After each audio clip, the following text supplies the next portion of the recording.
Hello, everybody, and welcome to your afternoon talk show.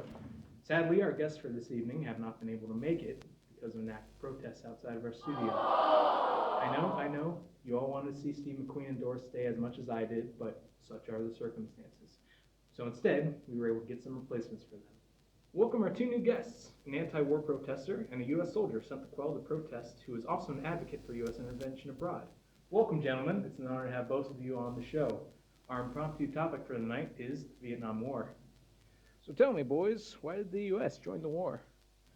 Well, the point for Vietnam is obvious. To contain communism. We have made a commitment since the Korean War to combat communism on a global scale, and that includes sending soldiers. We have every right to be there to defend democracy and capitalism after the North Vietnamese torpedo boats attacked the USS Maddox on the Gulf of Tonkin. Are you talking about the Gulf of Tonkin incident? That attack on the American destroyer was a complete sham, dude. Several high-ranking officers have come forward and said that the attack on the USS Maddox was just an outright lie or completely exaggerated. This fight in Vietnam is an imperialist war, and the United States is allying with the tyrant Ngo Dinh Diem.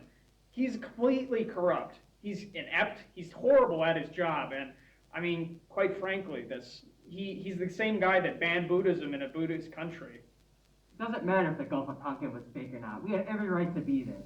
The United States has made a commitment to fight communism everywhere through any means necessary. We have set this precedent since the Korean War, when we landed troops in Korea to combat the communists in the north. Going back on this deal would have made the United States seem weak.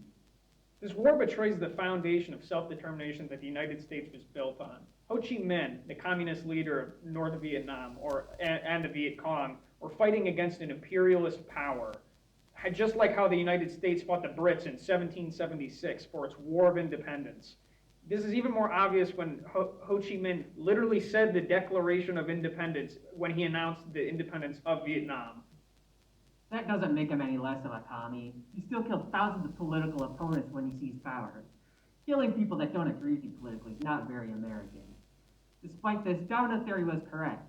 Lee Kuan Yew, the Prime Minister of Singapore, argued that if the United States had not intervened, more Southeast Asian countries would have fallen to communism.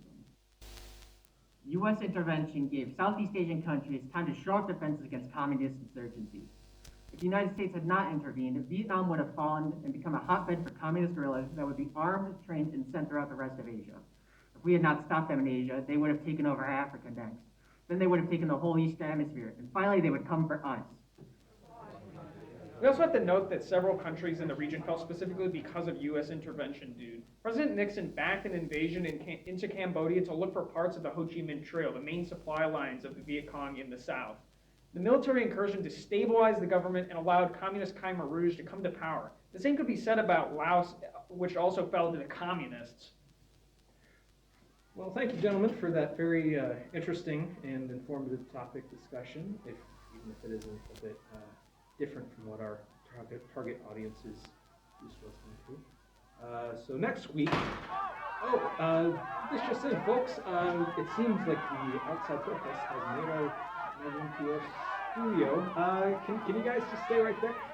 Wait, don't cut that equipment, no!